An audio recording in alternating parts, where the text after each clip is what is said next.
Tell you about so many things that have happened to me here in the UK and even in Australia where I've been. In South Africa since I started going down there, lots of things. I'll give you an example of each place. Here in the UK, I was with the lady that is now my wife, who is Portuguese background, that means that she's white, and I was standing beside her in Leicester Square waiting on a taxi. We had just gone to Chinatown to get a meal, came back out, trying to get a taxi. The taxi was heading in our direction with his lights on. I stepped out to put my hand in the road for the taxi driver to stop. He turned off the light. That's not only me.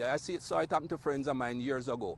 He turned off the light, and when he passed me, he turned it back on. And a West Indian, English guy, West Indian background, across the street, saw me, shouted to me, recognized me, and said, "Mikey, you have to put her in front," which is meaning put the white lady in front, because the guy will stop for the white lady. And I shouted back to him, "I'll walk first." That is this country. Australia, West Indies team were down there in the 80s. A group of us were in the lift because whenever we go to Australia and we stay in a hotel, they put the entire team on the same floor. So about 4 or 5 of us got into the lift to go down into the lobby.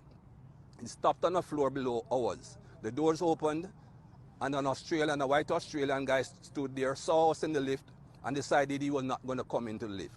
Okay, if you feel intimidated by 4 big black guys, fine. The lift door starts to close, and he shouts a racist remark just as the door is closing. So we just laugh, we go down into the lobby, we go our way. That's Australia. Down to South Africa now. The first time I went to South Africa, I went with Sky.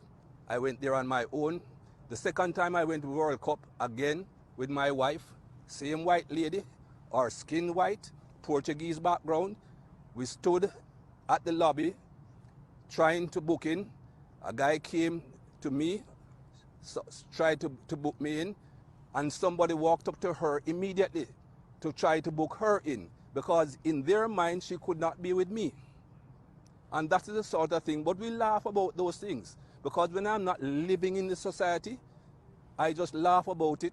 Sometimes I grimace in my head and I move on. But I cannot keep on laughing, grimacing, and moving on. It's time for change. That emotional part came when I started thinking of my parents. And it's coming again now.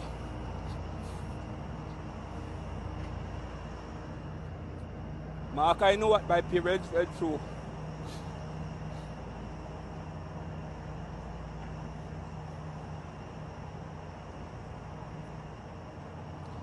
My mother's family stopped talking to her because her husband was too dark. I know what they went through.